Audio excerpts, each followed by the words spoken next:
पिछली क्लास में BSc part second year की क्लास चल रही है, तो उसमें क्लासिक क्लैपेरॉन इक्वेशंस अपन ने किया था। उसका लास्ट का फॉर्मूला निकाला था और उसके लिए क्वथनांक पर दाब का प्रभाव और गलनांक पर दाब का प्रभाव अपन ने समझा था। और मैंने बताया था कि आगे वाली क्लास में मैक्सवेल इक्वेशन चलेगी, तो उसी को आज अपन मैक्सवेल इक्वेशंस को सॉल्व करेंगे। क्या कौन कौन सी इक्वेशन होती है, तो ध्यान रखना स्टूडेंट्स, मैक्सवेल इक्वेशंस बहुत ही इम्पोर्टेंट है और इसको अपन इतनी इजी तरीके से करेंगे। और मेरी यही कोशिश रहेगी कि आपको मैक्सवेल इक्वेशन की चार समीकरण होती है मैक्सवेल इक्वेशन की चारों इक्वेशंस ऐसे याद कराऊंगा आपको कि आप लोग अपनी ज़िंदगी में, अपनी लाइफ में कभी भी नहीं भूल पाओगे, ये मेरी गारंटी है। ठीक है, लाइफ में नहीं भूल पाओगे, ऐसे ट्रिक बताऊंगा आप लोगों को कि कभी भी नहीं भूल पाओगे मैक्सवेल इक्वेशन से। चारों की चारों आपको फटाक से याद होगी। ठीक है, कुछ भी इसमें कंफ्यूजन नहीं होगा, बहुत ही मजा आएगा मैक्सवेल इक्वेशंस में। तो आप लोग ध्यान से देखना, बीएससी पार्ट सेकेंड ईयर में चल रहा है ना, ये देखो। ओके, आज की इस टॉपिक में अपन स्टार्ट कर रहे हैं क्लास में मैक्सवेल इक्वेशंस। मैक्सवेल संबंध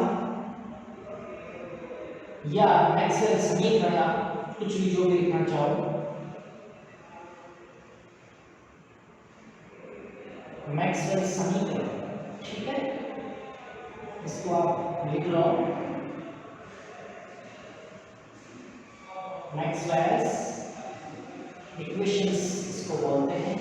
ठीक है, देखो मैक्सवेल इक्वेशंस स्टार्ट करने से पहले आप लोगों को यह पता होना चाहिए और यह बहुत जरूरी भी है कि इंटरनल एनर्जी को किससे रिप्रेजेंट करते हैं, एंथैल्पी को किससे रिप्रेजेंट करते हैं, गिब्स मुक्त ऊर्जा को किससे रिप्रेजेंट करते हैं और हेल्महोल्ट्ज मुक्त ऊर्जा को किससे रिप्रेजेंट किया जाता है।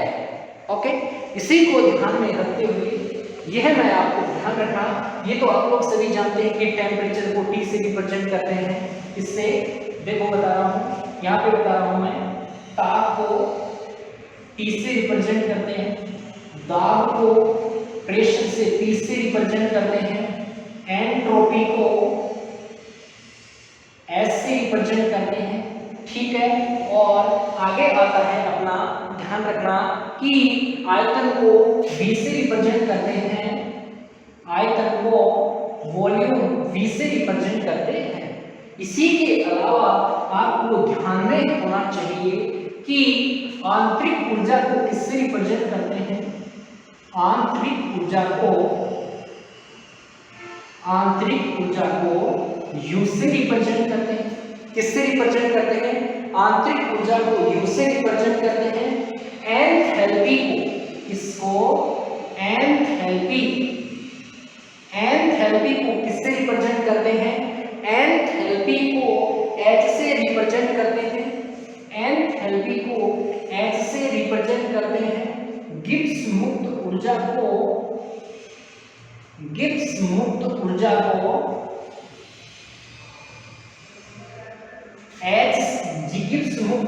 को G से रिप्रेजेंट करते हैं और हेल्महोल्ट्ज फ्री एनर्जी को, किसको, हेल्महोल्ट्ज मुक्त ऊर्जा को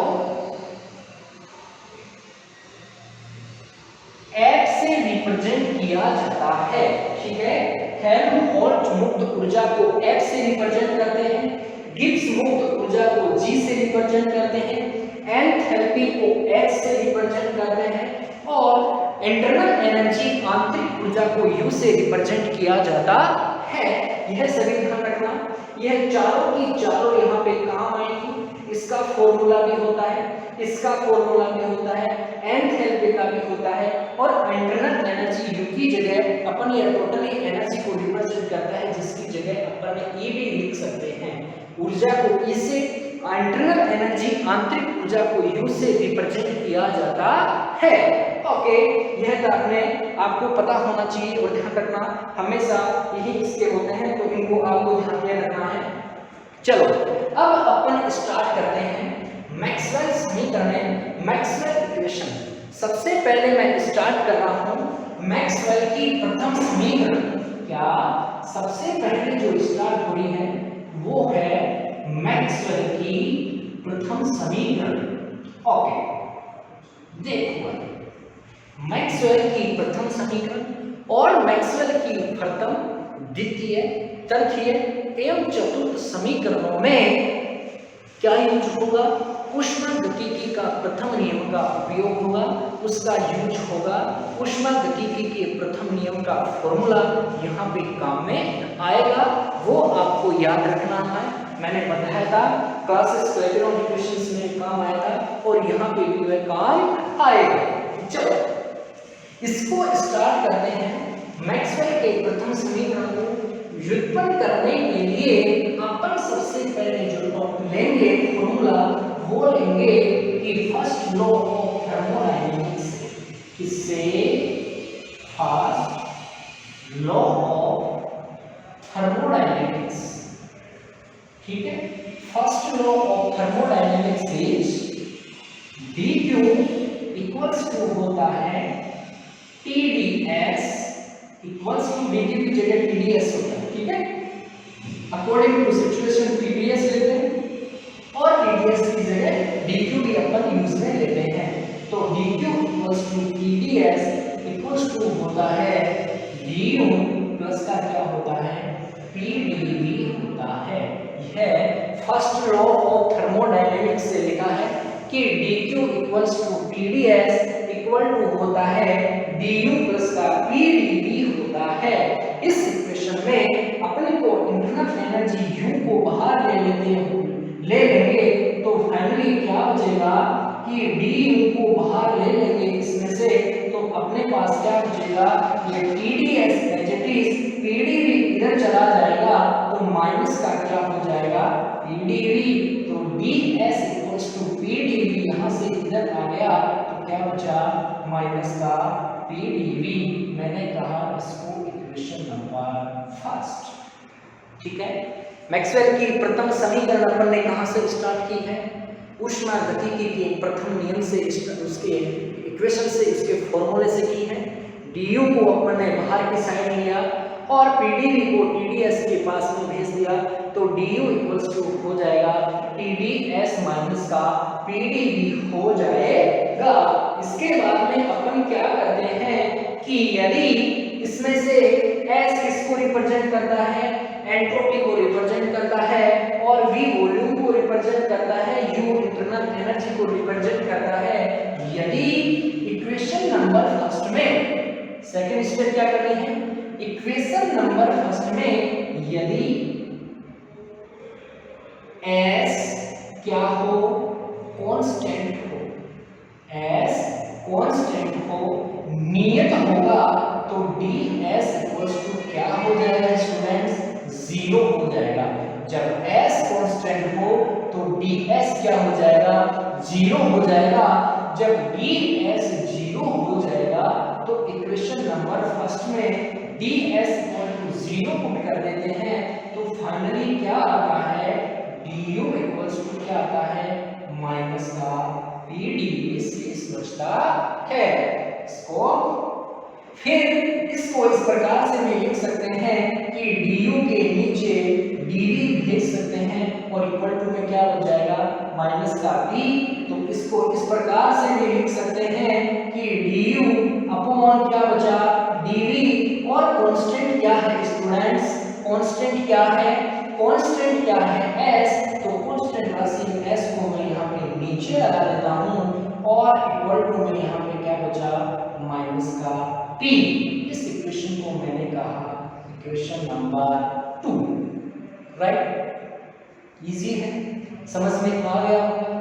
इसी प्रकार इक्वेशन नंबर फर्स्ट में एक बार मैंने s कांस्टेंट कर लिया, अब बारी आती है v की। तो देखो, यदि यदि v कांस्टेंट हो, क्या हो, v कांस्टेंट हो, तो dv इक्वल्स टू क्या हो जाएगा, 0। इक्वेशन नंबर फर्स्ट में यदि v कांस्टेंट होगा तो dv इक्वल्स टू क्या हो जाएगा, 0। इक्वेशन नंबर फर्स्ट में dv की जगह अगर यहाँ पे 0 पुट करूंगा तो ये वाली टर्म्स 0 हो जाएगी और क्या बचेगी, du इक्वल्स टू बचेगा tds, राइट। क्या बचेगा, tds। इसको इस प्रकार से भी लिख सकते हैं कि du अपॉन ds कांस्टेंट क्या माना है, v कांस्टेंट माना है।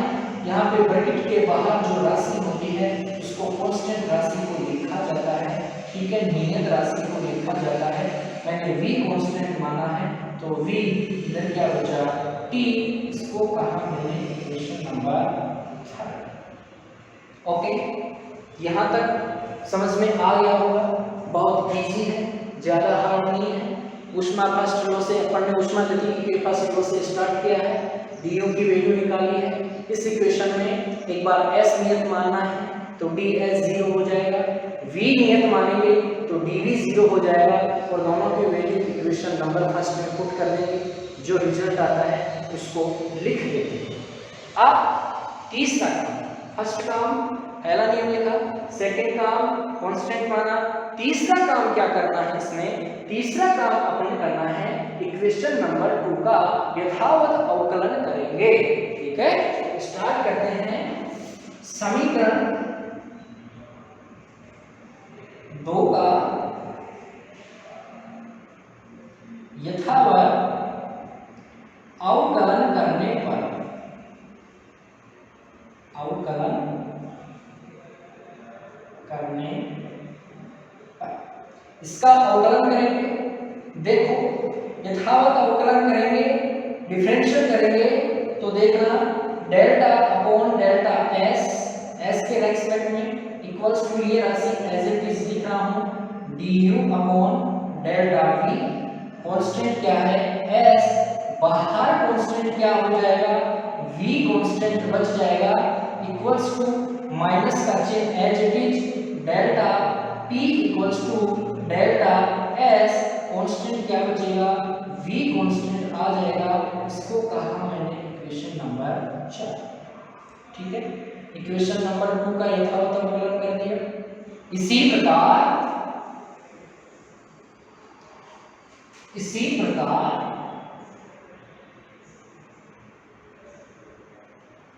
समीकरण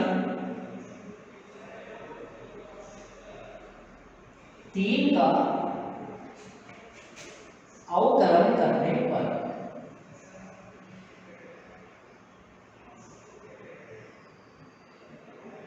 अवकलन करने, ओके, इसका अवकलन करेंगे तो देखो delta upon delta v constant राशि है, v के रेस्पेक्ट में करेंगे, क्या बचेगा, delta u upon delta s।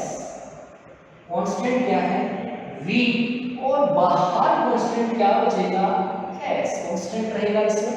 ठीक है, ठीक है, इक्वल टू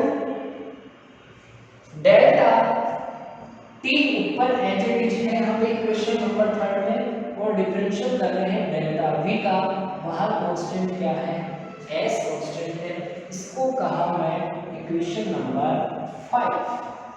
ओके, बहुत इजी किया है, कुछ भी नहीं किया है, बहुत इजी इक्वेशंस हैं, इसको इजी बनाएंगे ही है। ठीक है, बुक से देखोगे, बुक से थोड़ा हटके चलेगा, हटके भी चलेगा, और याद करने का तरीका जो होगा वो मैं मानता हूँ कि सबसे बेस्ट होगा। कभी भी नहीं भूल पाओगे इस इक्वेशंस के, मैक्सवेल की चारों इक्वेशंस को कभी भी नहीं भूल पाओगे। आपकी उंगलियों पे याद करवा दूंगा मैक्सवेल की चारों इक्वेशन। ठीक है, तो ध्यान से देखना इधर। यहाँ इतना काम करने के बाद में इक्वेशन नंबर 4 और इक्वेशन नंबर 5, इक्वेशन नंबर 4 और इक्वेशन नंबर 5, यह दोनों की दोनों इक्वेशन जब साम्य अवस्था में हो, यानी कि साम्य अवस्था में हो, और कह सकते हैं कि जब नियत हो,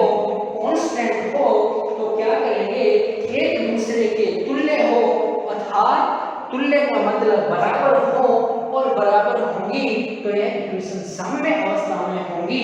जब इक्वेशन नंबर 4 और 5 साम्य अवस्था में होगी तो इसका LHS वाला पार्ट है वो एज ए नियत होगा, कांस्टेंट होगा, तुल्य होगा, बराबर होगा, अर्थात कह सकते हैं कि साम्य अवस्था में होगा।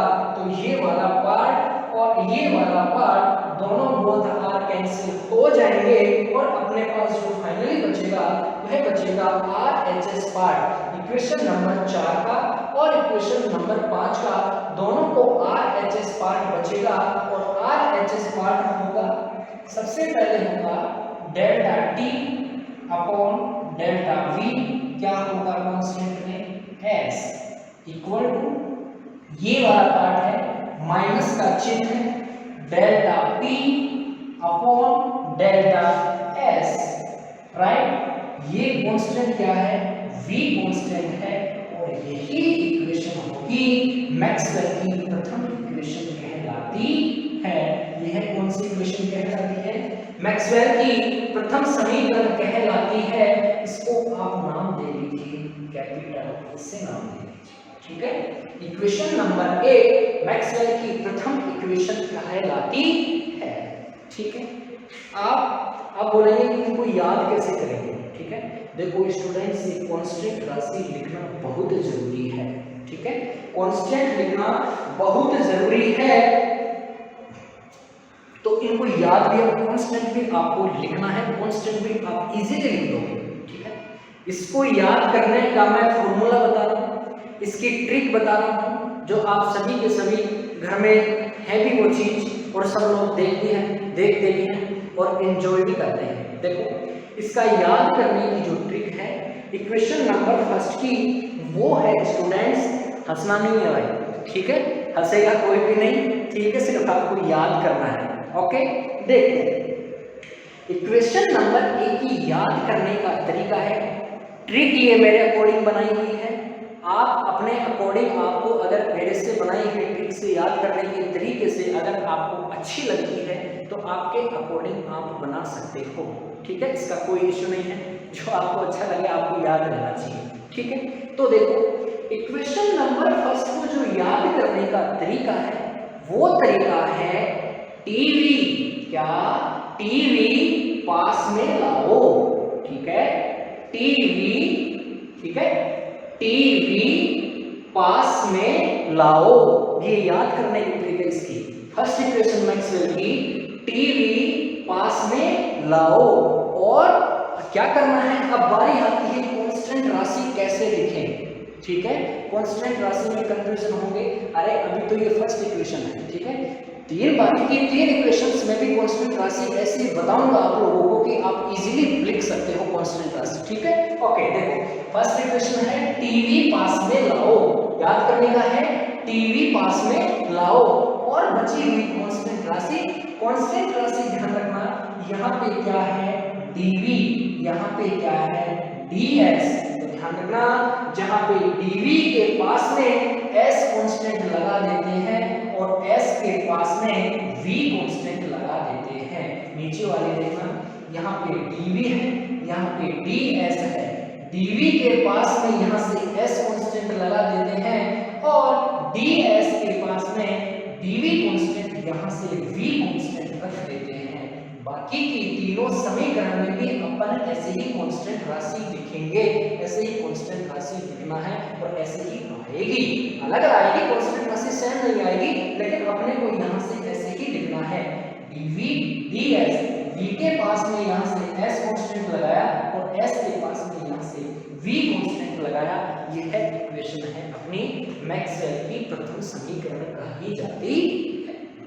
ओके, कोई दिक्कत? अरे याद तो हो गया होगा, टीवी पास में लाओ, ठीक है, लेकिन स्टूडेंट्स माइनस का चिन्ह भी याद रखना है, ठीक है, माइनस नहीं होना है, और माइनस को अगर आपको याद रखना है भाई माइनस भी आना चाहिए। आप लोग जानते हो जब कोई वस्तु मेरे से दूर जाती है तो उसको ऋणात्मक छूटती है, माइनस हो गया इसका, ठीक है, पास आ रही है यानी कि आ रही है पॉजिटिव, ठीक है, जाने को बोलते हैं नेगेटिव। तो आप इसको ऐसे भी याद कर सकते हैं कि टीवी को पास से दूर ले जाओ, टीवी को पास से दूर ले जाओ, दूर ले जाने का मतलब है कि माइनस आएगा, या तो वैसे आपको दूर ले जाने ऐसा भी ना याद करो, माइनस चिन्ह वैसे याद रहता है तो आपको ऐसे भी याद कर सकते हो, टीवी पास में लाओ, ठीक है। माइनस फर्स्ट इक्वेशन में माइनस का आपको याद रखना है, माइनस के आगे माइनस आए, ठीक है, ओके।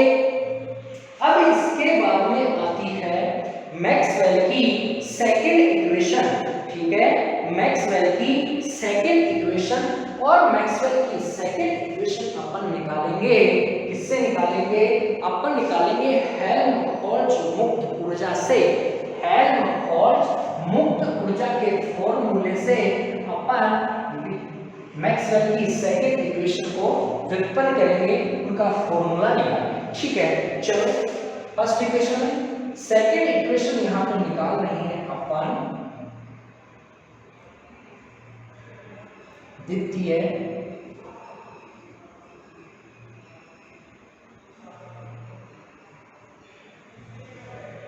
समीकरण, मैक्सवेल की दूसरी समीकरण, द्वितीय समीकरण, राइट, ओके। अब मैंने कहा कि दूसरी समीकरण निकालने के लिए इसका फॉर्मूला उपयोग लेते हैं, हेल्महोल्ट्ज मुक्त ऊर्जा का फॉर्मूला काम में लिया जाता है।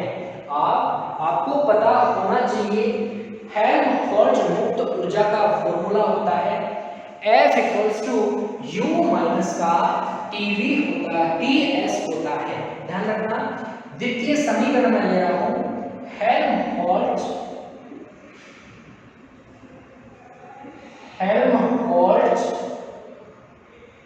मुक्त ऊर्जा से क्या होता है, F इक्वल्स टू होता है U माइनस का TS होता है, इसको कहा मैंने इक्वेशन नंबर फर्स्ट। ध्यान रखना इसको, ये फॉर्मूला आपको याद करना है कि हेल्महोल्ट्ज मुक्त ऊर्जा का फॉर्मूला क्या होता है, F equals to U minus का TS होता है। हेल्महोल्ट्ज मुक्त ऊर्जा को किससे प्रदर्शित करते हैं, F से प्रदर्शित करते हैं। फॉर्मूला U इंटरनल एनर्जी होती है, T टेम्परेचर होता है और S एंट्रोपी को प्रदर्शित करता है, एंट्रोपी को रिप्रेजेंट किया जाता है। अब देखो इसके बाद में क्या करते हैं, इस इक्वेशन नंबर फर्स्ट को हेल्महोल्ट्ज मुक्त ऊर्जा के समीकरण का अपन अवकलन कर देते हैं। तो अवकलन करने पर क्या होता है, ये हो जाएगा df, इसका करेंगे ये हो जाएगा du, ठीक है, माइनस का चिन्ह एज इट इज माइनस। एक बार t का करेंगे s को बाहर ले लेंगे और s का करेंगे तो t को बाहर ले लेते हैं। तो देखते हैं, मैं t का कर रहा हूं तो s को मैंने बाहर लिया, क्या हो गया dt, ओके, माइनस का चिन्ह। अब s का करना हूं तो t को मैंने बाहर लिया, क्या हो गया ds, ठीक है। यहां तक किसी को कोई दिक्कत, कोई, इसको कहा मैंने समीकरण नंबर 2, ठीक है स्टूडेंट्स। अब बस क्या काम आएगा, अब आएगा फर्स्ट लॉ ऑफ थर्मोडायनेमिक्स से, इससे फर्स्ट लॉ ऑफ थर्मोडायनेमिक्स,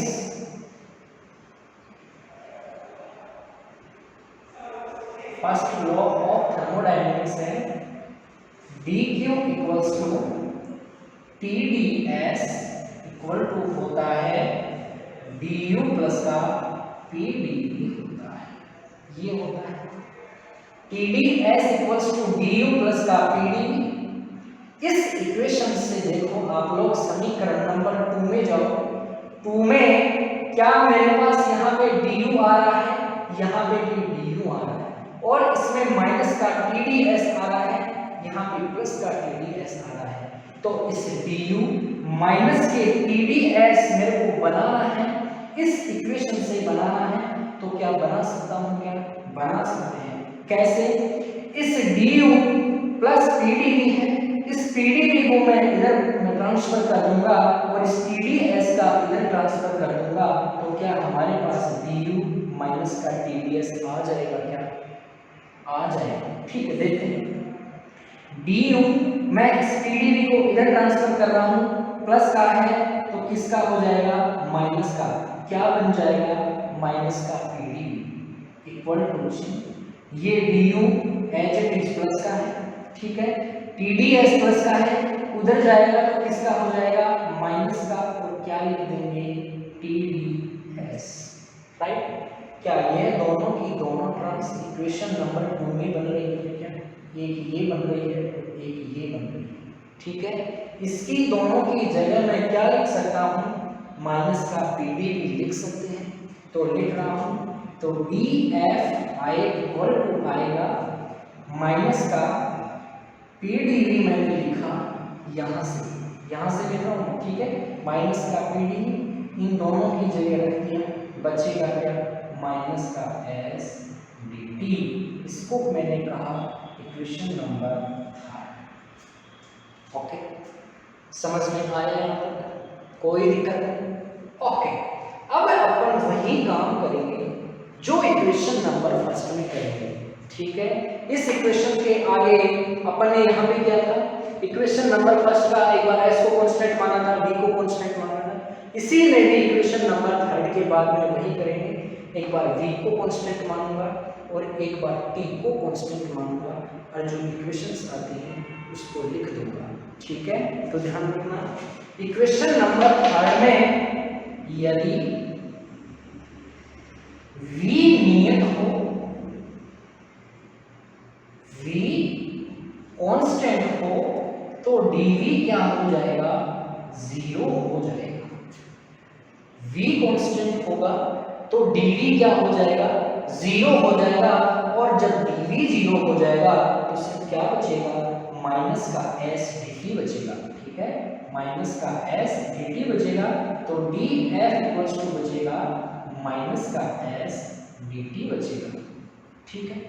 अब वही काम करना है, इस dt को df के नीचे भेजना है, और क्या बचेगा, df upon dt equals to constant क्या है स्टूडेंट्स, v कांस्टेंट है, माइनस का s, और इसको कहा मैंने इक्वेशन नंबर 4।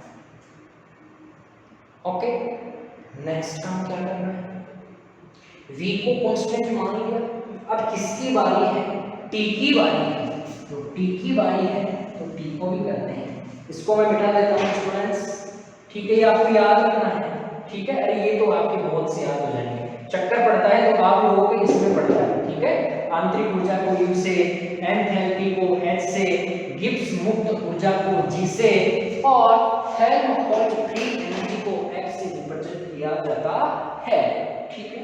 अब आ जाते हैं अपन इक्वेशन नंबर 3 में, एक बार v को कांस्टेंट कर लिया, अब किसकी बारी है, t की बारी है, तो t को भी कांस्टेंट कर लेते हैं, यदि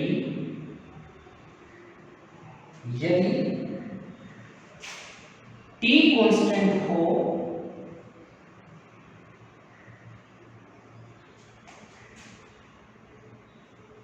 t कांस्टेंट हो तो dt क्या हो जाएगा, 0 हो जाएगा, सही, dt क्या हो जाएगा, 0, जब dt 0 हो जाएगा तो क्या बचेगा, df इक्वल टू माइनस का pdv बचेगा, ये बचेगा, dt इक्वेशन नंबर 3 में 0 हो जाएगा तो क्या बचेगा, माइनस का pdv बचेगा। जो काम आगे अपन ने उस पहले वाले इक्वेशंस में की थी वही काम करेंगे, df dv को नीचे भेजा, कांस्टेंट क्या माना है, t कांस्टेंट माना है, इसको बचेगा क्या, माइनस का p, और 21 इक्वेशन को कहा मैंने इक्वेशन नंबर 5। इजी है, ठीक है। अब क्या करेंगे, अब वही काम करेंगे जो इक्वेशन नंबर 1 में किया था, यथावत अवकलन करने पर समीकरण 4 का यथावत अवकलन करने पर,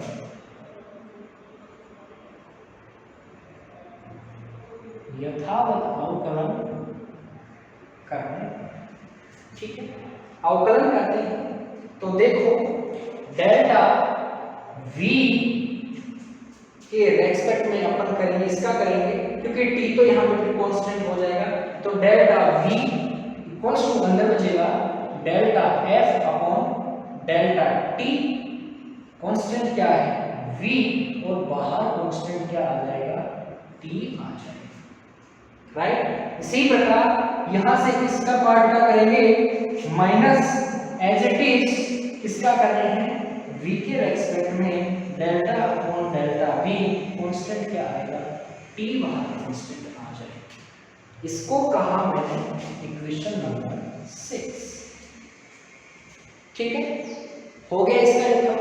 अब बारी आती है इक्वेशन नंबर 5 की। समीकरण 5 का यथावत अवकलन करने पर, राइट, तो क्या आएगी डेल्टा अपॉन डेल्टा टी के रेस्पेक्ट में करेंगे, क्या होगा delta F upon delta we, T constant पूरे के बाहर क्या आ जाएगा v कांस्टेंट, ये v यहाँ पे कांस्टेंट रह जाएगा, इक्वल टू माइनस का चिन्ह delta p upon delta t के रेस्पेक्ट में कर रहे हैं, लेकिन कांस्टेंट क्या है v कांस्टेंट। इसको कहा इक्वेशन नंबर 6, ठीक है स्टूडेंट्स, कोई दिक्कत यहाँ तक? ओके, बस अब तो सोल्व है, इजी है। आगे वही काम करना है जो इक्वेशन नंबर फर्स्ट में किया था। इक्वेशन नंबर 6 और 7 जब यथा या कह सकते हैं कि जब एक दूसरे के तुल्य हो, ठीक है, इक्वेशन नंबर 6 और 7 जब एक दूसरे के तुल्य हो अर्थात साम्य अवस्था में हो, तो इसका LHS part as a negligible मान लिया जाता है।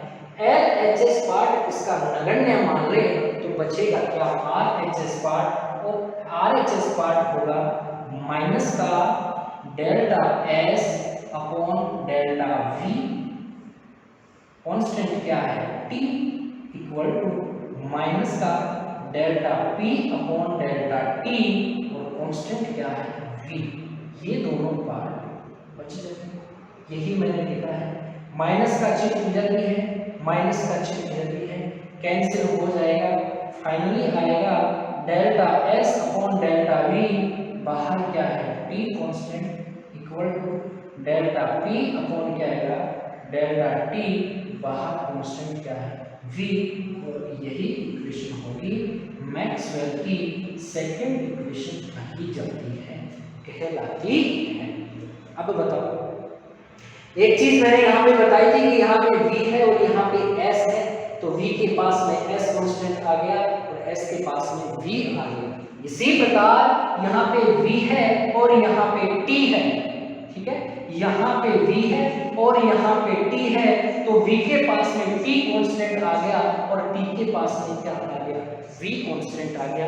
मैं समझता हूँ कि कांस्टेंट राशि रखने का तो आपको याद रखने का तो आपको समझ में आ गया होगा, आप रख सकते हैं, ठीक है। अगर मैथमेटिकल ऐसे पूरा निकालते हैं तो बिल्कुल एग्जिट आएगा, बिल्कुल सही आएगा, कोई दिक्कत नहीं है। लेकिन आपसे पूछिए कि मैक्सवेल की 4 इक्वेशंस क्या होती है। देखो, आपके इंटरव्यूज होते हैं, उनमें स्कूल कॉलेजेस में आप इंटरव्यू देने जाओगे तो आपको पूछ सकता है।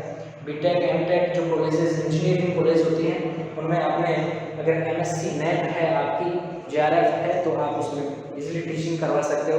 और टीचिंग करवाने के बाद में जो करवाने से पहले जो आपका जो सिलेक्शन का होने का जो सिस्टम है इंटरव्यू का है, वो इंटरव्यू में आपसे पूछ सकता है, ठीक है, कि मैक्सवेल की 4 इक्वेशंस क्या होती हैं। मेरे से पूछी गई है तभी आप लोगों को मैं यहाँ पे बता रहा हूँ, ठीक है, कुछ भी पूछ सकते हैं, क्योंकि बीटेक जो फर्स्ट ईयर का पार्ट आता है उसमें अपना 12th का लगभग जो फिजिक्स है उसका पार्ट आता है, ठीक है, तो वही फिजिक्स चलती है, तो मैक्सवेल इक्वेशंस वहाँ पे चलती है, इसी को आपको ध्यान में रखना है, ठीक है। तो इसको आप थोड़ा उंगलियों पे याद करेंगे, ठीक है, मैक्सवेल इक्वेशंस को से याद होगी। फर्स्ट इक्वेशन याद करने की मैंने ट्रिक बताई थी कि टीवी पास में लाओ, ठीक है। फर्स्ट इक्वेशन अगर आपको याद होगी तो मैक्सवेल की 4th इक्वेशन भी आप इससे बना सकते हो। फर्स्ट इक्वेशन से ही मैक्सवेल की 4th इक्वेशन आएगी, ध्यान रखना। फर्स्ट इक्वेशन याद हो गई तो मैक्सवेल की 4थी समीकरण आप इससे बना सकते हो। वो कैसे बनेगी, इसको उल्टा कर दो। फर्स्ट इक्वेशन को जब उल्टा कर दोगे तो मैक्सवेल की फोर्थ इक्वेशन आ जाएगी, ठीक है। अब बारी आती है मैक्सवेल की सेकंड इक्वेशन। सेकंड इक्वेशन को कैसे याद करना है, ये तो बहुत ही मजेदार है, याद करने की ट्रिक बहुत ही मजेदार ट्रिक्स है ये, ठीक है। आपको हंसी आएगी, 100% हंसी आएगी, मैं गारंटी देता हूँ, ठीक है। देखो इसको याद करते हैं, इसको याद करने का तरीका है वो बहुत ही मजेदार तरीका है वैसे, ठीक है। और जो शादीशुदा हैं, मैरिड लोग हैं, उनको तो ये जल्दी से याद होगा, फटाक से याद होगा, ठीक है, क्योंकि कई लोगों के साथ भी ये घटना गुजरी हुई भी है, ठीक है। तो इसी को ध्यान में ये आप लोगों को याद होगी, 100% डेफिनेटली आपको ये याद होगी। अरे याद तो मैं पूरी करवाऊंगा, इसी के लिए नहीं बोल रहा हूँ, लेकिन है थोड़ा ये बहुत ही अलग तरीके से याद कराऊंगा इसको, और वो तरीका है मेरे स्टूडेंट्स, देखो एस बी ससुराल वालों ने, एस ससुराल, वी वालों ने, पी पी यानी कि पिटाई, और टी का मतलब की पिटाई की, ठीक है। तो यानी कि ससुराल वालों ने पीटा, ठीक है। याद हुआ? हंसना नहीं है, हंस रहे होंगे मुझे पता है, लेकिन हंसना नहीं है। देखो अब याद करने का सबका अलग अलग तरीका होता है, अलग अलग ट्रिक्स है। यदि किसी भाई को ये बुरा लग रहा है तो आप अपने हिसाब से याद कर सकता है, ठीक है। तो मेरा तो वैसे ही तरीका है भाई, ठीक है, ठीक है। तो ससुराल वालों ने पीटा, ससुराल वालों, S B delta P upon delta T यानी कि पीटा, पीटा पीटा ससुराल वालों ने, किसमें? ससुराल वालों ने पीटा, ठीक है। कांस्टेंट राशि का आपको पता है कि यहाँ पे v और t है, सॉरी v और t है, तो v के पास t कांस्टेंट आ जाएगा और t के पास में यहाँ से v कांस्टेंट हो जाएगा, ठीक है। कोई दिक्कत नहीं, दोनों इक्वेशन से याद है। अरे जब सेकंड इक्वेशन आपको याद है तो थर्ड इक्वेशन भी आपको इजीली आ जाएगी। वो कैसे? वो इसका उल्टा करना है, बस सेकंड इक्वेशन का उल्टा करेंगे तो थर्ड इक्वेशन आती है मैक्सवेल की, और फर्स्ट इक्वेशन का जब उल्टा करेंगे, उसको उल्ट देंगे तो फोर्थ इक्वेशन मैक्सवेल की हमारे हमको प्राप्त होती है। बस दो ट्रिक से आपकी चारों इक्वेशंस याद हो गई, ओके। चलो इक्वेशन नंबर 2 तक कोई दिक्कत? अरे है कि नहीं मजेदार? सेकंड इक्वेशन बहुत मजेदार है, बहुत इंटरेस्टिंग है, कभी नहीं भूलोगे। ससुराल वालों ने पीटा, ठीक है। किसने पीटा है तुमको? अरे तुमको नहीं, सॉरी, किसने पीटा? ससुराल वालों ने। जो भाई जिसकी पिटाई होगी उसको तो डेफिनेटली जो बीएससी कर रहा होगा सेकंड ईयर में होगा, और जिसने मैक्सवेल इक्वेशन याद करनी है तो वो तो कभी भी नहीं भूलेगा, कभी भी नहीं भूलेगा, ठीक है, ओके, ठीक है। देखते हैं अब आगे बारी आती है इक्वेशन नंबर 3 की। ध्यान रखना स्टूडेंट्स, मैं बोल रहा हूं ना कि इक्वेशन नंबर 3 इक्वेशन नंबर 2 की जस्ट अपोजिट है। अपोजिट, ऊपर dv आएगा और नीचे ds हो जाएगा, ठीक है।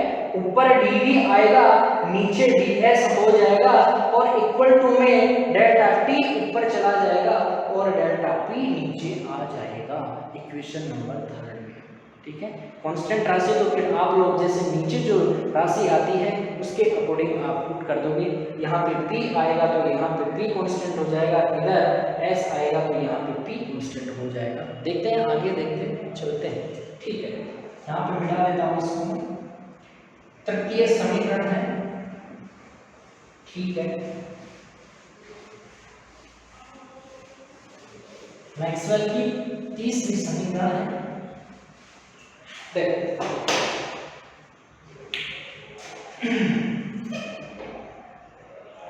तृतीय इक्वेशन है मैक्सवेल की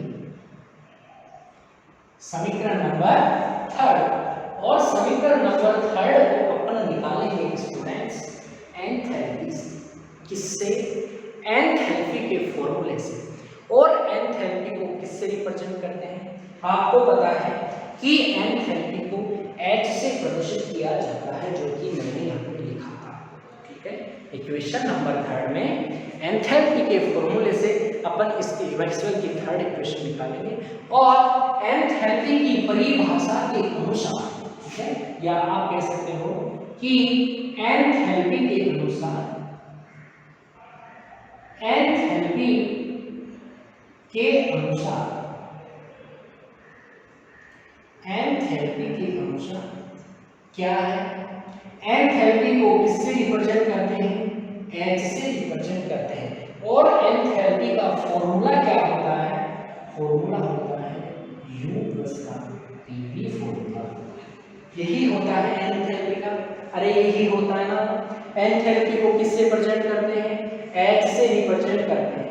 हेल्महोल्ट्ज मुक्त ऊर्जा को H से रिप्रेजेंट करते हैं, जिसका फॉर्मूला होता है U माइनस का TS होता है। ठीक है, तृतीय समीकरण में एंथैल्पी, और जो फोर्थ इक्वेशन आएगी उस इक्वेशन में अपन यूज करेंगे गिब्स मुक्त ऊर्जा, जिसको G से रिप्रेजेंट करते हैं और जिसका फॉर्मूला क्या होता है, U माइनस का TS प्लस का PV होता है गिब्स मुक्त ऊर्जा। और गिब्स मुक्त ऊर्जा का फॉर्मूला क्लासिक क्लैपेरॉन इक्वेशन में काम में लिया था, उसी से अपन ने सोल्व किया था। गिब्स मुक्त ऊर्जा के फॉर्मूले से ही अपन ने क्लासिक क्लैपेरॉन इक्वेशन को सोल्व किया था। तो फर्स्ट नियम में आपको first law of thermodynamics, second नियम में आ गया हेल्महोल्ट्ज मुक्त ऊर्जा, और जो तृतीय समीकरण व्युत्पन्न करेंगे उसमें अपने पास आएगा एंथैल्पी। एंथैल्पी को H से रिप्रेजेंट करते हैं और जिसका फॉर्मूला क्या होता है, U प्लस का PV होता है। देखते हैं, ठीक है, एंथैल्पी हो गया। बस तीनों इक्वेशंस में देखो, मैक्सवेल की चारों इक्वेशंस में सेम काम करना है। जो फर्स्ट इक्वेशन में जिस प्रकार से कैलकुलेशन की थी, जिस तरीके से कैलकुलेशन की थी, वही तरीका यहाँ पे भी काम में लेंगे। ठीक है, सिर्फ आपको स्टार्टिंग का फॉर्मूला याद करना है। देखते हैं, इस इक्वेशंस में काम करूंगा तो इसका मैं क्या कर दूंगा, डिफरेंशियल कर दूंगा। डिफरेंशियल करूंगा तो इसको मैं लिख सकता हूं dH इक्वल्स टू ये हो जाएगा du प्लस एक बार p के रेस्पेक्ट में करूंगा तो v बाहर हो जाएगा तो v dp, और v का करूंगा तो p बाहर हो जाएगा तो p dp।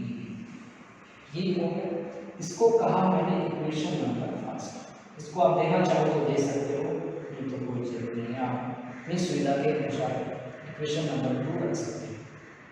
ठीक है, अब क्या करना है, वही काम करना है। क्या यूज लेना है, फर्स्ट लॉ ऑफ थर्मोडायनेमिक्स। ठीक है, ये चारों इक्वेशंस में काम आएगा भाई, फर्स्ट लॉ ऑफ थर्मोडायनेमिक्स। देखो भाई, ऊष्मागतिकी नाम ही ऊष्मागतिकी, आपके पेपर ही थर्मोडायनेमिक्स है, उसके फॉर्मूले तो काम में आएंगे ही आएंगे। फर्स्ट लॉ ऑफ थर्मोडायनेमिक्स, ठीक है, क्या होता है, dq इक्वल्स टू होता है TdS बराबर du प्लस का PdV होता है, यही होता है। अरे यही पढ़ते हुए आ रहा है ना, यहाँ पे भी ऐसा ही था, यहाँ पे भी ऐसा ही है। देखो अब इक्वेशन नंबर 2 को देखो और इक्वेशन नंबर 3 को देखो। इक्वेशन नंबर 2 में du प्लस का PdV आ रहा है, du प्लस का PdV आ रहा है, और इक्वेशन नंबर 3 में भी क्या du प्लस का PdV आ रहा है, आ रहा है। तो इक्वेशन नंबर 3 से du प्लस की PdV की जगह अपन क्या पुट कर सकते हैं, TdS लिख सकते हैं। तो TdS लिखेंगे तो इक्वेशन नंबर 2 हो जाएगी dH equals to du plus का PdV की जगह मैं लिख सकता हूँ TdS प्लस का हो जाएगी V dP। इक्वेशन नंबर मैंने कहा इसको फोर्थ। सिंपली काम किया है, ज़्यादा कुछ हार्ड नहीं है। अरे एग्जाम में 100% पूछी जाती है आपकी मैक्सवेल इक्वेशन है, पूरे बड़े नंबर का। ठीक है, 4 नंबर का या फिर 5.5-6 नंबर का आपके पूरे चारों की चारों इक्वेशंस पूछी जाती है।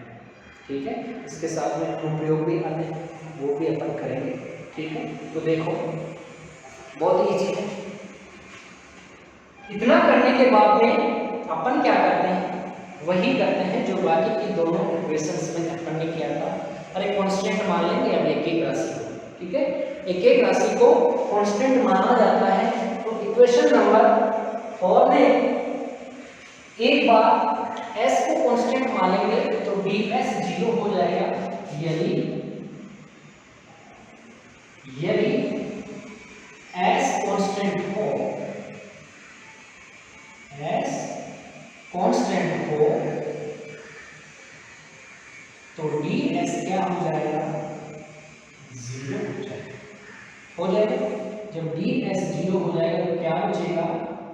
डी एच इक्वल्स टू बचेगा we D P, right.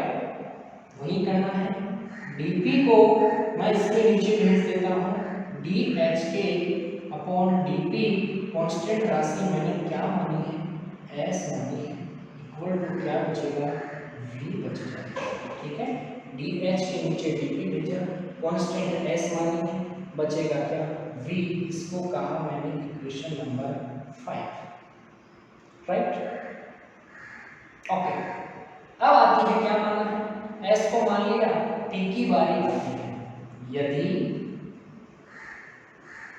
P constant हो तो dP क्या हो जाएगा, 0, राइट। जब dP 0 हो जाएगा तो dP 0 हो जाएगा, dP है कैसे हो, dP क्या हो जाएगा, 0।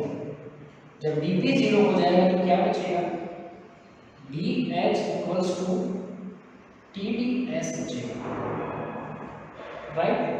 वही काम कर रहे हैं, dH है, ds को इसके नीचे भेज दूंगा, कांस्टेंट राशि क्या है, P कांस्टेंट मानी है, आगे क्या है, इधर क्या बचेगा, T बचा है, इसको कहा मैंने इक्वेशन नंबर 6, ओके। समझ में आ गया होगा, इजीली है। अब इसके बाद में बाकी की दोनों पिछले वाले दोनों समीकरण में क्या था, इनका यथावत अवकलन किया था। तो इक्वेशन नंबर 5 का समीकरण 5 का यथावत अवकलन करने पर, यथावत अवकलन करने पर, अवकलन करते हैं इक्वेशन नंबर 5 का, तो ध्यान रखना डेल्टा s के रेस्पेक्ट में करेंगे तो ds हो जाएगा, अंदर क्या राशि है, delta h upon delta p, constant क्या है s, बाहर पूरे का कांस्टेंट क्या हो जाएगा p, बचेगा क्या, इसका करेंगे तो delta v upon delta s, तो कांस्टेंट राशि क्या है स्टूडेंट्स, p। इसको कहा हमने इक्वेशन नंबर 6, समझ में आया। इस राशि से delta upon delta s, dh upon dt, s राशि कांस्टेंट है, p इसकी बाहर का पूरा कांस्टेंट है, तो v इक्वल्स टू क्या हो जाएगा, डेल्टा v, s का कर रहे हैं तो डेल्टा अपॉन डेल्टा s, और p यहाँ पे क्या बच जाएगा, कांस्टेंट, ठीक है। इसी प्रकार अपन करेंगे इक्वेशन नंबर 6 का। देखो आपको इक्वेशन नंबर फर्स्ट तो याद हो गई होगी, नहीं होगी तो याद हो जाएगी, बोला नहीं है, याद नहीं है तो याद कर लो एक बार, जो मैंने बोला था क्या होगा, ठीक है। इसी प्रकार इक्वेशन नंबर 6, इसी प्रकार समीकरण 6 का यथावत अवकलन करने पर, राइट। अब क्या करते हैं, देखो इक्वेशन नंबर 6 ये है, इसका डिफरेंशियल करेंगे तो p के रेस्पेक्ट में करेंगे तो delta upon delta p, right. ये वाली equation as it is delta h upon delta s, constant राशि इसकी क्या है, p राशि है, और पूरे की जो कांस्टेंट राशि आ जाएगी वो क्या आ जाएगी, s आ जाएगी, एंट्रोपी आ जाएगी ये, राइट। आगे क्या है, t इक्वल टू में t किसके सापेक्ष में कर रहे हैं, t के रेस्पेक्ट में, तो delta t upon delta p, और कांस्टेंट राशि मैंने क्या मानी है, p मानी है, इसको कहा मैं equation number 8, right. Equation number 7 और इक्वेशन नंबर 8, ये दोनों इक्वेशन जब एक दूसरे के तुल्य हो, अर्थात कह सकते हैं कि साम्य अवस्था में हो, तो इसका LHS पार्ट ऐसे नेग्लिजिबल हो जाता है, ठीक है। तो फाइनली क्या बचेगा, RHS पार्ट, और RHS पार्ट बचता है तो क्या आता है, delta t upon delta p, constant राशि क्या है p, इक्वल टू, इसका चाहे तो आप ये लिख सकते हो, चाहे आप लिख सकते हो, दोनों इक्वल टू में है, कोई इश्यू नहीं है इस चीज का। इसमें क्या है, delta v upon delta s, constant राशि क्या है ये कैसे, इसका क्या है कांस्टेंट राशि एस आएगी ना यहाँ पे, इसकी एस है तो एस आएगी, ये कांस्टेंट राशि एस आएगी और इसकी कांस्टेंट राशि क्या आएगी एस है, तो यहाँ पे क्या आ जाएगी पी आ जाएगी। और यही इक्वेशन होगी अपने मैक्सवेल की थर्ड इक्वेशन, जिसको हमने सी से रिप्रेजेंट किया है। स्टूडेंट्स मैंने क्या कहा था कि इक्वेशन नंबर 2 का just opposite equation number B है, उसका just opposite equation number third Maxwell की थर्ड इक्वेशन होती है। जिस प्रकार से आपने मैक्सवेल नंबर 2 को ट्रिक से याद किया था, उसी ट्रिक को अगर आप उल्टा लिख देंगे तो ये इक्वेशन मैक्सवेल की थर्ड इक्वेशन आ जाएगी। आप चेक कर सकते हो। आप मैं इस वाला पार्ट ले रहा हूँ, ये वाला पार्ट इधर लिखा गया है, कोई इश्यू नहीं है, ठीक है, लिख सकते हो। देखो इस वाले पार्ट में delta S upon delta we, यहाँ पे देखो delta we upon delta S, ये दोनों उल्टा है क्या, अपोजिट है क्या, यही है। ओके, इस वाले पार्ट को देखते हैं। मैंने कहा था कि इसका उल्टा होगा delta T upon delta P, delta T upon delta P, यही है क्या, यही है। अब बात करते हैं कि कांस्टेंट राशि रखने की, तो कांस्टेंट राशि रखेंगे तो कांस्टेंट राशि रखने का वही तरीका है कि यदि हमारे यहाँ पर P आ रहा है और यहाँ पे S आ रहा है, तो P के पास में S लगा देते हैं और S के पास में कांस्टेंट क्या लगा देते हैं, P कांस्टेंट लगा देते हैं, ठीक है। ओके, समझ में आया होगा? अरे बहुत इजी है, बस दो ट्रिक आपको याद करनी है, मैक्सवेल की चार इक्वेशन फिनिश। ओके, अब बारी आती है एक मैक्सवेल की फोर्थ इक्वेशन से, ठीक है। सेकंड का उल्टा हो गया मैक्सवेल की थर्ड इक्वेशन, ठीक है। अब बारी किसकी आती है, मैक्सवेल की फोर्थ इक्वेशन की, ठीक है। फोर्थ इक्वेशन किसकी उल्टी है, वो कैसे आएगी, फर्स्ट की उल्टी आएगी फोर्थ इक्वेशन, ध्यान रखना, ठीक है। देखते हैं मैक्सवेल की फोर्थ इक्वेशन। मैक्सवेल की फोर्थ इक्वेशन चतुर्थ समीकरण,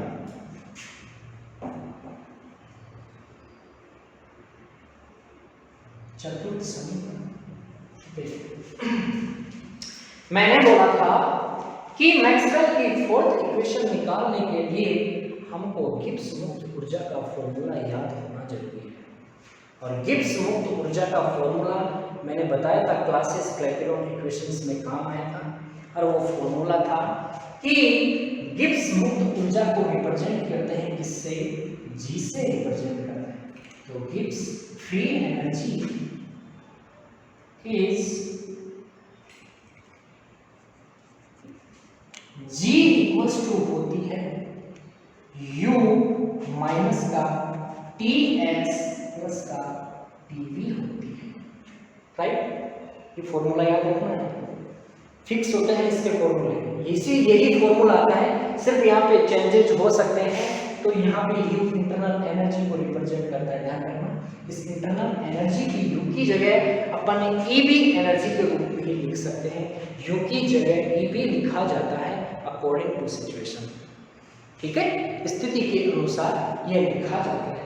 इसके बाद में अपन करते हैं वही जो इक्वेशन में अपन ने तीनों में किया था, क्या किया था, डिफरेंशियल करेंगे। इसको मैं दे देता हूं equation number first. Equation number first का डिफरेंशियल करते हैं। इक्वेशन नंबर फर्स्ट का डिफरेंशियल करेंगे तो dg इक्वल्स टू होगा du, राइट, इसका हो गया। बारी आती है इसकी माइनस का चिन्ह एज इट इज। अगर s का करते हैं तो t को बाहर ले लेते हैं, और t का करते हैं तो s को बाहर फेंक देते हैं, ठीक है। तो देखते हैं t का कर रहा हूं तो मैं s को बाहर फेंक रहा हूं, अंदर क्या बचा dt, माइनस का चिन्ह एज इट इज। आगे मैं कर रहा हूं कि t को बाहर फेंक रहा हूं तो अंदर क्या बचेगा ds, राइट। बारी आती है इसकी, आगे कौन सा साइन है, प्लस। p की कर रहा हूं तो v को बाहर फेंक देता हूं, dp प्लस का चिन्ह, और v को कर रहा हूं तो p को बाहर फेंक रहा हूं तो क्या आ जाएगा dp। इजीली है, बहुत सिंपल है। अरे मैथमेटिक्स के स्टूडेंट हो, बहुत सिंपल कैलकुलेशन है, ठीक है। अब आपको क्या करना है, मैंने कहा इसको इक्वेशन नंबर राइट। फिर वही इक्वेशन काम आएगी जो शुरू से काम आ रही है, फर्स्ट लॉ ऑफ थर्मोडायनेमिक्स वाली। देखते हैं, फर्स्ट लॉ ऑफ थर्मोडायनेमिक्स है, राइट, क्या थी, dq equals to TdS equal to होता है du प्लस का TdV होती है। अरे यही होती है ना, बाकी की तीनों इक्वेशन में यही की है ना अपन ने, अरे तो यही होती है, तो यही होगी, ठीक है। dq equals to TdS equals to du plus का TdV, इसको कहा मैंने equation number 3। Okay, equation number 3 को देखो, du प्लस का PdV, राइट। अब इक्वेशन नंबर 2 में देखो कि du प्लस का PdV दिख रहा है क्या आप लोगों को? इक्वेशन नंबर 2 में देख रहा है du मिल गया भाई साहब, और क्या देख रहा है PdV, ये मिल गया सर। इन दोनों की जगह मैं क्या लिख सकता हूं? देखो equation number 3 first law of thermodynamics का यूज किया। अब क्या करना है कि du प्लस PdV की जगह मैं क्या लिख सकता हूं? TdS लिख सकते हैं। चलो इक्वेशन नंबर 2 आएगी, dg equals to du plus PdV की जगह मैं क्या लिख रहा हूं स्टूडेंट्स? TdS लिखा। बाकी की बची हुई टर्म्स एज इट इज लिख देता हूं। क्या बचा? माइनस का s dt बचा, माइनस का TdS बचा, प्लस का vdE बचा, यही बचा। और क्या दिख रहा है आपको इस इक्वेशन में? सर हमको दिख रहा है कि ये दोनों प्लस नेगेटिव है, तो एक में प्लस है और एक में नेगेटिव है, तो दोनों बोथ आर कैंसिल हो गया। क्या बचा? dg इक्वल्स टू माइनस का s dt प्लस का क्या बचा? vdP, यही बचा, फाइनली यही बचा। इसको कहा मैंने इक्वेशन नंबर 4। ओके, इसके बाद में क्या करते हैं, छोटा सा है तो बस आगे आप लास्ट किनारे तक पहुंच गए और इक्वेशंस तक आगे आता है कि एक बार मैं यहाँ पे क्या मानूंगा, t को कांस्टेंट मानूंगा तो dt इक्वल्स टू 0 हो जाएगा, और p को कांस्टेंट मानूंगा तो dp इक्वल्स टू क्या हो जाएगा? 0। देखो यदि t क्या हो? कांस्टेंट, t कांस्टेंट होगा तो dt क्या हो जाएगा? 0। जब dt 0 हो जाएगा तो ये है माइनस का s dt पूरा 0 हो जाएगा, और सिर्फ क्या बचेगा? vdp बचेगा। तो dg इक्वल टू बचेगा vdp, राइट। इसको मैं किस तरीके से लिख सकता हूँ कि dg इस vdp को इसके नीचे भेज देता हूँ, और मैंने कांस्टेंट क्या माना है? t माना है, t कांस्टेंट हो गया, इधर क्या बचेगा? Only v। इसको कहा मैंने इक्वेशन नंबर 5। स्टूडेंट्स मैं वही काम कर रहा हूँ जो पिछली तीनों इक्वेशंस में मैंने किया था, सिर्फ स्टार्टिंग कहाँ से आपको याद होना चाहिए, स्टार्टिंग का आपको पता होना चाहिए कि कहाँ से करना है आपको, बाकी की पूरी इजी है, ठीक है। बहुत इजी कैलकुलेशन है, और ट्रिक्स मैंने आपको बताई है, कभी भी नहीं भूल पाओगे आपकी ज़िंदगी में। ऐसी ट्रिक्स मैंने बनाई है और बताई है, और आप इससे अच्छी बना सकते हो, तो आप लोग बना करके याद करना कर सकते हो। कुल मिला के ये है कि आपको याद रहना चाहिए। ओके, ठीक, आगे चलते हैं। इक्वेशन नंबर 5 का फिनिश। इसी प्रकार इक्वेशन नंबर 4 में क्या होगा? जब p कांस्टेंट हो, यानी इक्वेशन नंबर 4 में p कांस्टेंट होगा तो क्या हो जाएगा? dp इक्वल्स टू क्या हो जाएगा? 0। जब dp की वैल्यू 0 हो जाएगी तो पूरा vdp 0 हो जाएगा, और बचेगा क्या? माइनस का s dt। तो dg इक्वल्स टू क्या बचेगा? माइनस का s dt, राइट। बस वही करना है, dt को इसके नीचे भेजना है। dg अपॉन dt कांस्टेंट क्या माना है? p माना है, इधर क्या बचेगा? s। इसको कहा हमने इक्वेशन नंबर 6, राइट। अब क्या किया था इसके बाद में अपन ने? अपन ने क्या था कि अब इनका यथावत और डिफरेंशियल करेंगे। तो इक्वेशन नंबर 5 का समीकरण 5 का यथावत अवकलन करने पर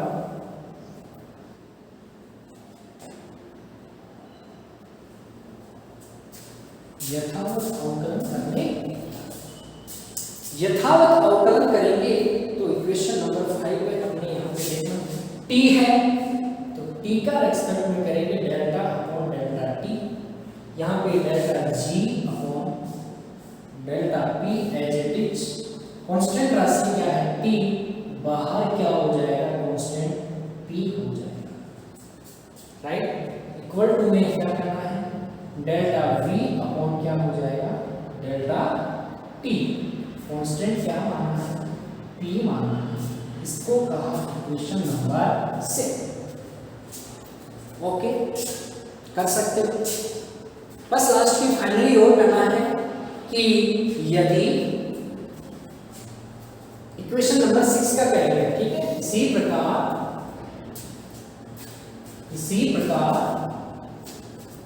समीकरण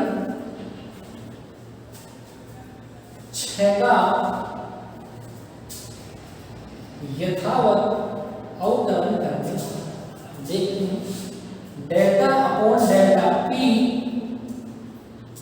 delta g upon delta t, constant क्या है p, पूरे का कांस्टेंट क्या हो जाएगा t, इक्वल टू क्या बचेगा माइनस का चिन्ह delta s upon delta p, constant क्या है p, इसको कहा इक्वेशन नंबर 8। ओके अरे आ गई है, फोर्थ इक्वेशंस भी आपके सामने है, बस क्या करना है इक्वेशन नंबर 7 और 8 की जब तुलना करते हैं, यह इक्वेशन जब एक दूसरे के तुल्य होते हैं अर्थात जब साम्य अवस्था में होंगे तो इनके LHS part as a negligible हो जाएंगे, वो भी साम्य अवस्था में होंगे तो क्या बचेगा डेल्टा v डेल्टा dp और ये क्या बचेगा माइनस का ds dt, equation number 8, right. तो क्या बचेगा आप लिखना चाहो तो यहाँ पे लिख सकते हैं, जब इक्वेशन लिख देता हूं मैं, फाइनली लिख देता हूं लास्ट में, जब इक्वेशन 7 एंड 8 एक दूसरे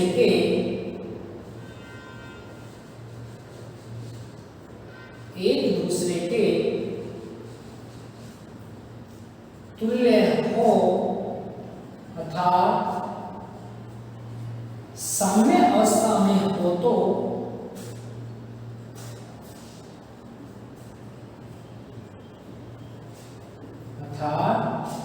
साम्य अवस्था में हो तो क्या होगा delta v upon delta t p equal to minus का delta s upon delta p, क्या t, यही अपने पास फाइनली क्या होती है fourth equation of Maxwell equations होती है, राइट। अब मुझे ये बताओ मैंने क्या कहा था कि फर्स्ट इक्वेशन की जस्ट अपोजिट है। अरे फर्स्ट इक्वेशन में माइनस आया था ना, क्या यहाँ पे भी माइनस आ रहा है, क्या आ रहा है। फर्स्ट इक्वेशन क्या थी pv delta t upon delta v equal to में था पास delta p upon delta s, क्या यही है क्या जस्ट अपोजिट tv, यानी कि vt हो जाएगा उसका उल्टा, इक्वल टू पास फर्स्ट इक्वेशन थी delta p upon delta s, क्या फोर्थ इक्वेशन पास का उल्टा है क्या delta s upon delta p, यही है। सिर्फ कांस्टेंट राशि चेंज हुई है जो तो नीचे वाली राशि के ऊपर डिपेंड करता है। यदि t है और p है तो t के पास में मैंने p कांस्टेंट लगाया है और p है तो इसके पास में t कांस्टेंट लगाया है। ओके मैक्सवेल की चारों इक्वेशंस आपको याद होनी चाहिए और मैं चारों इक्वेशंस को एक साथ लिखूंगा, वो लिखूंगा नेक्स्ट क्लास में। इसके मैक्सवेल के अनुप्रयोग करते हैं, मैक्सवेल के 3 अनुप्रयोग होते हैं, ठीक है। फर्स्ट इक्वेशन में अनुप्रयोग में क्लासियस क्लैपेरॉन इक्वेशंस आती है, सेकंड में आता है रुद्धोष में अनुपात और समतापी गुणांक आता है, रुद्धोष में प्रसार गुणांक और समतापी प्रसार गुणांक में इनका अनुपात निकालेंगे, और जो थर्ड इसका अनुप्रयोग आता है वो आता है ठीक है, जो जूल थॉमसन आपकी सेकंड यूनिट में आएगा तो मैं उस अनुप्रयोग को वहाँ पे कराऊंगा, same ditto as it is ऐसा का ऐसा आता है। आपके एग्जाम में पूछता है तो सिर्फ मैक्सवेल इक्वेशंस की चारों इक्वेशंस पूछता है और इसके अनुप्रयोग में पूछ लेता है कि मैक्सवेल इक्वेशंस समीकरणों की सहायता से क्लैसिस-क्लैपेरॉन समीकरण को व्युत्पन्न कीजिए। आपको स्टूडेंट्स पहले वाला जो मैंने बताया था कि क्लैसिस-क्लैपेरॉन इक्वेशन जहाँ पे गिब्स ऊर्जा की वैल्यू निकाली थी प्रावस्था आरेख के द्वारा, वो वाला नहीं करना है। जब मैक्सवेल इक्वेशंस पूछता है तब दोनों के रिजल्ट सेम है, फाइनली है। अरे जब इक्वेशंस मैक्सवेल समीकरण पूछता है तो लास्ट का इक्वेशन तो सेम ही आएगा, ठीक है। तो बस आपको क्वेश्चन समझना है। अपन नेक्स्ट क्लास में इसके अनुप्रयोग के बारे में करेंगे। उम्मीद करता हूँ कि आपको मैक्सवेल इक्वेशंस की चारों इक्वेशंस याद होगी, बहुत ईजी है। ट्रिक मेरे को दोबारा बताने की जरूरत है नहीं, ठीक है। फर्स्ट ट्रिक बता दी, सेकंड बता दी। फर्स्ट का उल्टा फोर्थ इक्वेशन आएगी और सेकंड की उल्टी आएगी थर्ड मैक्सवेल इक्वेशन आती है। बस ये आपको दिमाग में रखना है। Okay, bye, thank you.